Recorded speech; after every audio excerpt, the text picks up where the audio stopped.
My name is Angelo, and welcome to We Want Picks.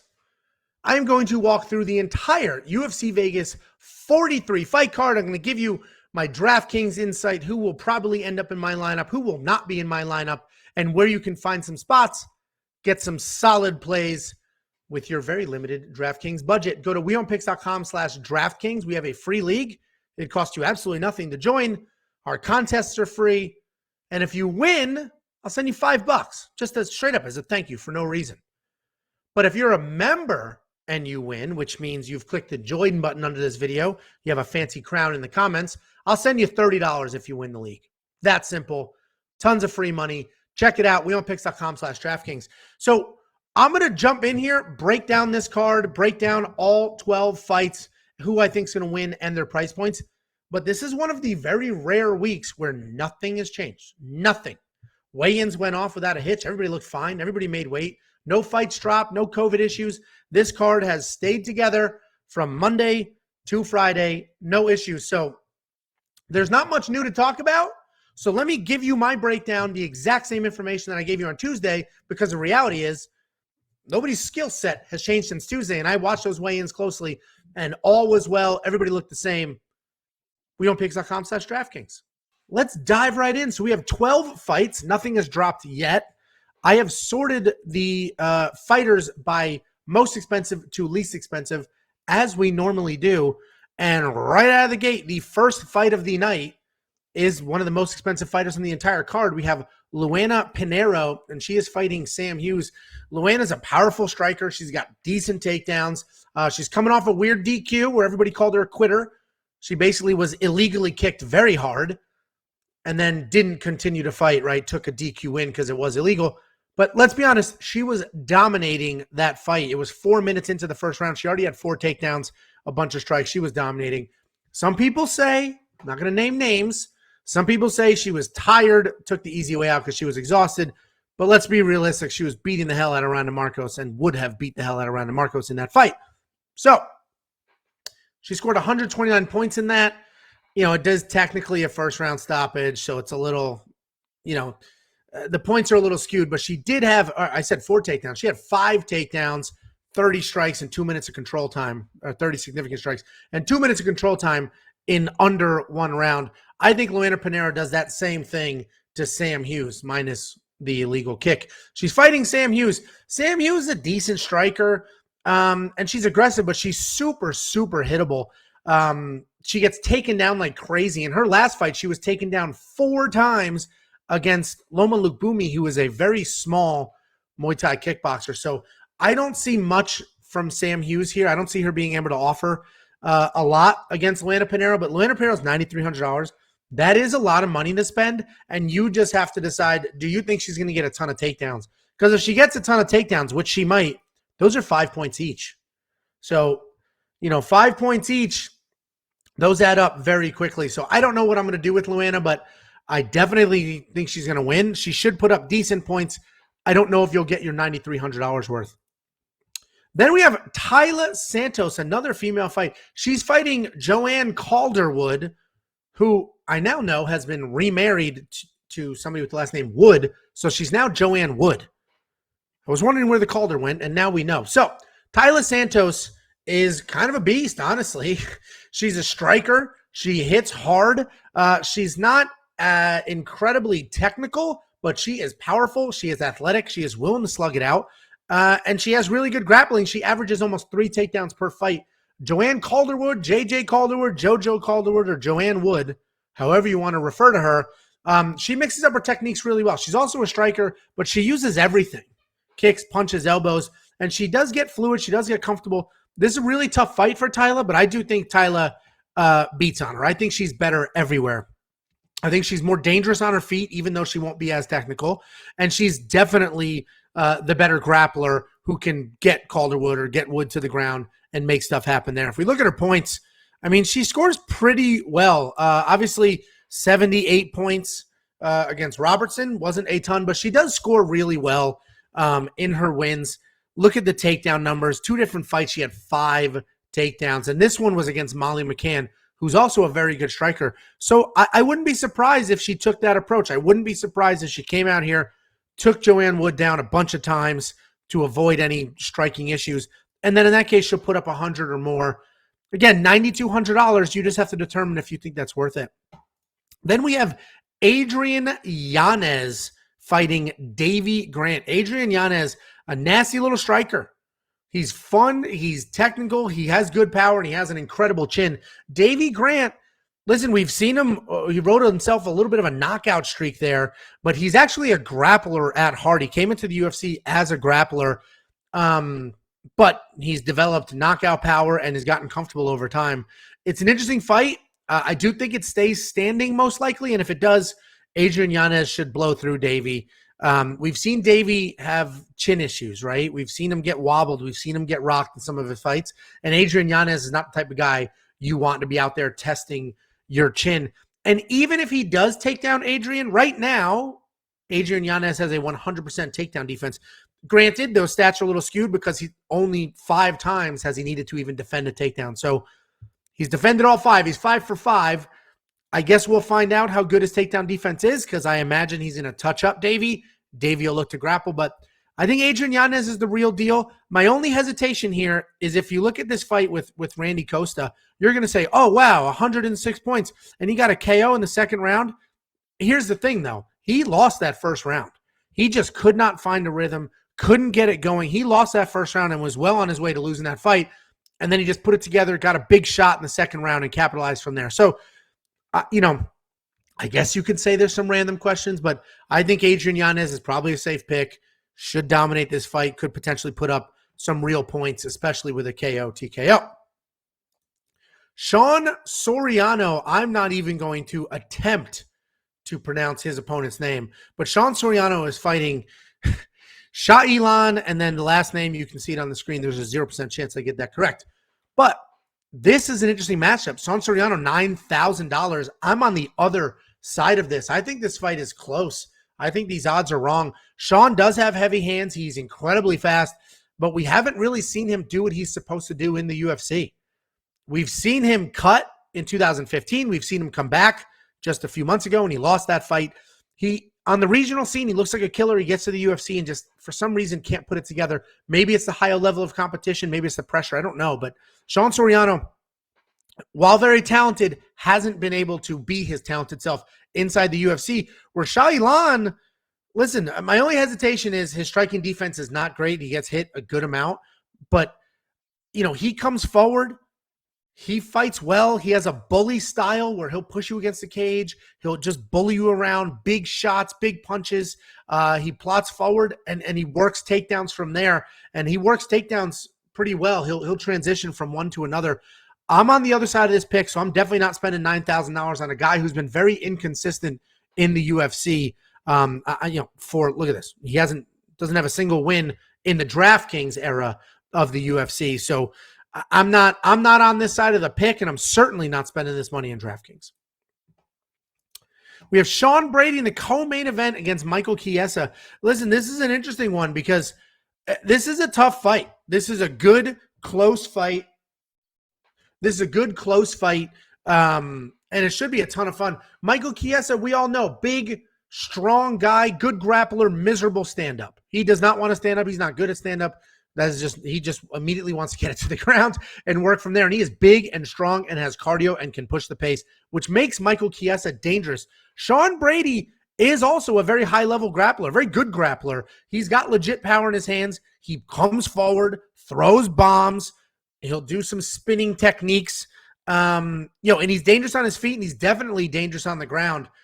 I'm razor thin on this pick. I like Sean Brady here literally because he is willing to trade, willing to mix it up on his feet, where Michael Chiesa wants absolutely nothing to do with that.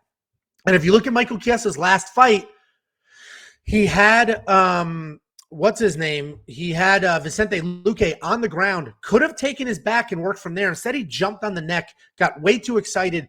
That's where he got reversed. That's how he ended up getting submitted, is he just got too excited, was forcing the action there. And, Michael doesn't make a ton of bad decisions on the ground, but, making a bad decision against Vicente Luque cost him, and he could potentially do the same against Sean Brady. Sean Brady is the more well-rounded guy, but the one thing that really worries me here is Michael Chiesa's cardio. He will just come forward, continue moving. He doesn't gas. He doesn't slow down. And I could see him losing 2 rounds, pulling it off in the third. I actually have a bet on Michael Chiesa. I bet plus 3.5, which means I bought a single round on the judge's scorecard. So Michael Chiesa could lose a decision, but win 1 round, and I hit my bet. So I'm probably not going to spend $8,900 on Sean Brady. I don't think he puts Michael Chiesa away. I do think he wins, but I think it's a very competitive fight. And Michael Chiesa is so big, so much cardio, and he's also talented that I think he can make it an ugly fight, especially later if Sean Brady starts to slow down. Then we've got my girl Lupita Godinez, and she's fighting Loma Lukbunmi, who's a nasty Muay Thai striker. Lupita Godinez, this is another short notice fight. She just took a short notice fight 3 weeks ago, and she lost a decision, but that was up a weight class, and Lupita needs to be the bully. She needs to come forward, needs to grab you, toss you, throw you down, push you around, and beat you up. And she couldn't do that when she went up to 125, but this is at 115. She should be able to do the bullying here. Loma Lukbunmi, her opponent, is a nasty Muay Thai striker, but she is small. She is undersized, and I can see Lupi pushing her around, imposing just her physical presence and making that happen. Loma does get taken down, has been taken down in her fights. And Lupita averages almost 5 takedowns per fight. I see Lupi bullying, being big, making it happen, getting it done. And if you look at her fights here, 2 takedowns against Carolina in a loss, 3 against Jessica Pena in a loss, but that was a BS loss. She won that fight. But she doesn't necessarily score a ton of points. Even if you gave her the Jessica Pena decision, add 30, that's 77. $9,200, you only got 77 points? No, thank you. Let's say she beats Carolina. Again, that's 67 at $9,000. No, thank you. I'm probably not gonna spend the money here, but I do like Lupita to win this fight. We got Patsabatini versus Tucker Lutz. Patsabatini, nasty grappler. Nasty grappler. You saw that in his last fight. He got dropped big time. Big time dropped in his fight against Jamal Emmers. And they hit the ground. There was some scrambling. Patsabatini snatched it up, got a submission, and went from there. And a lot of people saw that fight and like, oh, he got lucky. Patsabatini's striking is not very good. I argue the other side. I think his striking is very good. He has a nice in and out bouncing style. And I think he just overcommitted to going in there, got clipped, and it is what it is. But he is a good technical striker. He does have solid technique. Tucker Lutz is a good striker with solid power. He also has a wrestling background, and he has nice slam style takedowns. This is a razor thin fight, a super close fight. But if you dig into the striking stats of Tucker Lutz, he has a 5-4 striking differential, which means he hits you 5 times and only gets hit 4 times in return, which sounds great. But he also averages more than 2 takedowns per fight, which means he spends a good amount of the fight on top. And all of that time on top, he's not getting hit. So that means while he's standing and in those striking exchanges, he is getting hit a lot. Because it was 5-4, and you imagine when he's on top, he's hitting a bunch, getting a bunch of strikes there. But when they're neutral, feet to feet, he's on the wrong side of a lot of that. Patsabatini has very underrated striking. Patsabatini has the better wrestling, Pennsylvania wrestler, and Patsabatini definitely has the better submissions. I like Pat to win this fight. $8,700. I think he's live for a submission. And even if there's a decision, look what he did here. 83 points in a decision win. Tons of control time. Made it happen. I like Patsabatini. I will probably have him in my lineup.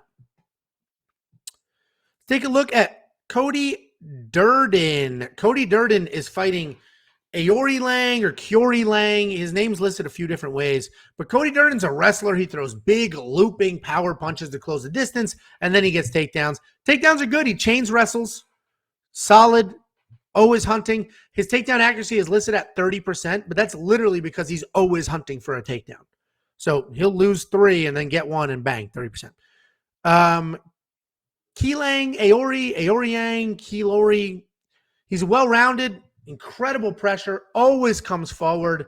He can fight a technical fight or he can brawl to the bell. And like Cody, he uses his striking to set up takedowns. He does it differently, though. He's got solid footwork. He's got much cleaner striking and a very sturdy chin. He is listed at 100% takedown defense, but he doesn't have enough fights to really dig into that. I'm actually on the Key Lang side of this fight. So I'm not going to have Cody Durden at $8,600, but if you do think he'll get some takedowns and put up some points, then go for it. But I'm not on this side. I think he's a bit overrated. I think Kuri Lang is a bit underrated. A lot of people pretty harsh on these Chinese fighters, saying that they're not stepping up. But Aori Key Lang is, I think he's got some solid potential there, can make something happen. We have Natan Levy. There's no stats here because this is his UFC debut. This is a very interesting fight because Natan Levy is making his UFC debut. He's only, 6-0? His entire career is 6 fights, where Rafa Garcia, his opponent, I don't have his record in front of me, but he's got like 15 fights, 20 fights, something crazy like that. So there's a world of experience difference between these two guys. And Natan Levy's a young, hot prospect. He's a grappler. I guess he does have a karate background and is credentialed in karate, but he does nothing standing. He immediately wants to get it to the ground. Rafa Garcia is a very good grappler, but will bang away on his feet, and he has real power. And damn it, is that dude tough. He is coming off of a incredibly disappointing loss to Chris Gritzmacher. He should have blown through Chris, but Rafa Garcia has cardio issues. So he had Chris almost knocked out and then just completely gassed, couldn't get it done, ended up losing a decision. Natan Levy, as I mentioned, he does have a karate background, but he is a grappler. He fights like a grappler. He wants it to get it ground as quickly as possible. Every fight you watch, he is immediately looking to get that to the ground. But I will say, if you look closer, he's highly touted. People are all over Natan Levy. But if you watch those fights, he ends up in trouble on the ground. So he has 6 wins. 3 are by stoppage. 3 are decisions. If you look at the stoppage, they're very opportunistic. One of them is easily found on YouTube. Dude took a bad shot. Natan had some of the worst takedown defense I've ever seen. He's reaching over the body, which you're never supposed to do. His hips aren't going back. But then he worked into a guillotine, got it, submission, good for him. But if you look at his decision wins, he's like defending Kimuras, defending guillotines, and he's on top. He's riding it out. But he's just young, inexperienced, gets, I don't want to say sloppy, but gets a bit sloppy on top. I like Rafa Garcia here. Rafa's my pick, so I'm definitely not spending $8,500 on a UFC debut with less than half the experience of his opponent. Then we have Terrence Mckinney. I picked Terrence Mckinney in his last fight. He had a knockout in 7 seconds. It was a short notice fight. He showed up and absolutely knocked that dude out cold, and I was all for it. Interesting fun fact, Michael Chiesa was Terrence McKinney's high school wrestling coach. Michael Chiesa, effective wrestler. Terrence McKinney, nasty wrestler. He's a JUCO All-American. That's junior college All-American. I mentioned this before. Junior college All-Americans are typically D1 level wrestlers that, for whatever reason, didn't get into a big D1 school. Maybe it was their grades, financial aid, whatever it is. So Terrence McKinney, legit wrestler, but he has knockout power in his hands. Faraz Ziem, his opponent, long-rangey striker. He does work well if he gets into a clinch, but he picks his shots, takes his time, and is perfectly happy riding a very slow decision. I see Terrence McKinney coming out, throwing big. He's coming off a knockout, probably wants another one. I don't think he's going to get to Faraz Ziem. I don't think he's going to knock him out because, Faraz uses that range really, really well. So I think he'll get frustrated, like, all right, I can't touch the dude. I can't knock him out. Let me just do some takedowns. And I think he takes him down, bullies him, beats up Faraz Ziem. $8,400. Terrence McKinney has knockout potential, although I'm not positive that's what's going to happen, but knockout potential and takedown potential. I like Terrence McKinney in this fight. $8,400 is a great value. Main event, we got Miesha Tate fighting Ketlen Vieira. And Miesha Tate's interesting, right? Because she took a 5-year layoff, stepped away from the sport for 5 full years. She came back just a few months ago, fought a 40-something-year-old gym teacher, but she looked great. Physically, Miesha looked fantastic. It looked like the best shape she has ever been in. Got a nice, clean takedown and got herself a finish when Vegas was saying she's definitely not going to finish because historically, she was not a big finisher. But Miesha Tate, let's not forget, she is the former world champion of this weight class, and she did it while on her back. She threw up an armbar. She was losing that fight, threw up an armbar, submitted Holly Holm, became the champion of that weight class. Ketlen Vieira, big, powerful, comes forward, throws heavy punches, works takedown, and then just beats up on top. Listen, I like Ketlin to win this fight.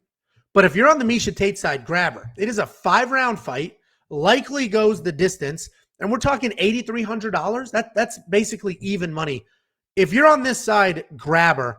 Obviously, she scored a ton of points in her last fight. You can't go by that. But if you look at Holly Holm, there was a stoppage there. But if you look at Jessica Ai,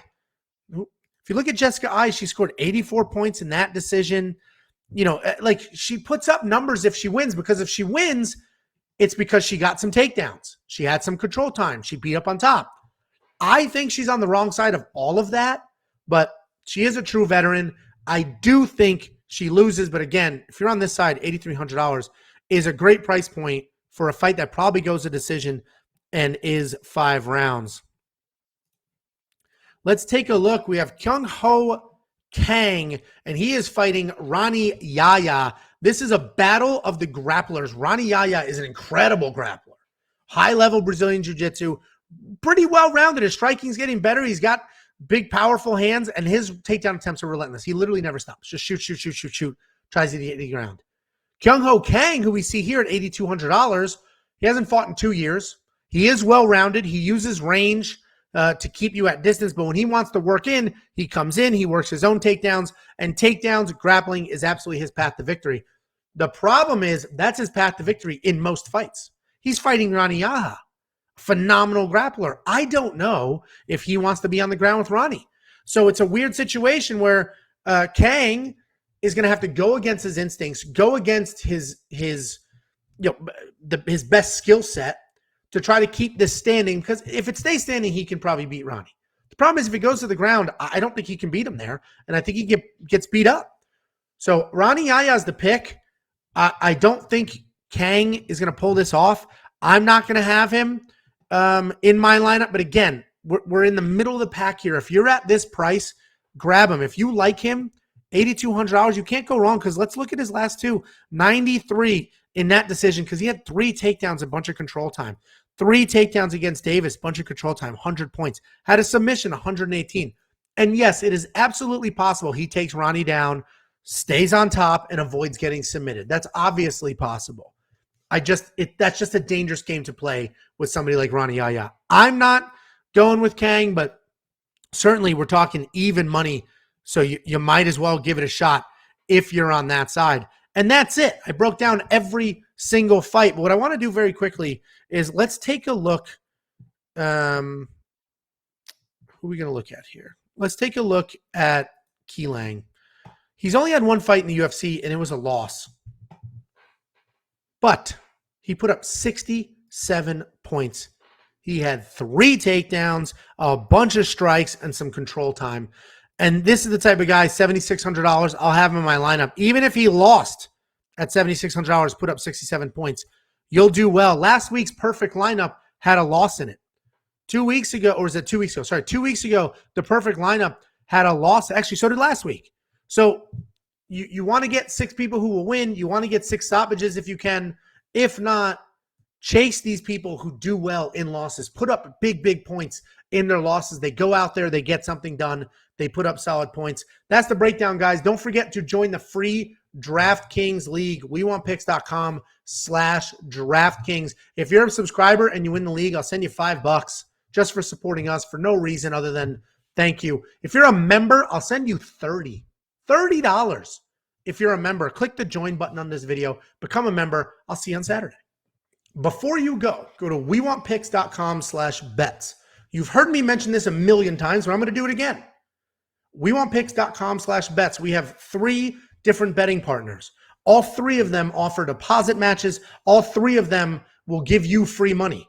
But once you click on a link, once you make a deposit, let me know, and I will also give you free money. I will send you $50 cash.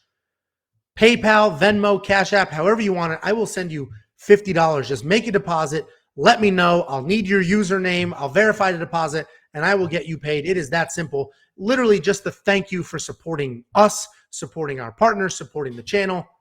Thank you for everything. Thanks for the watch. We'll see you on Saturday.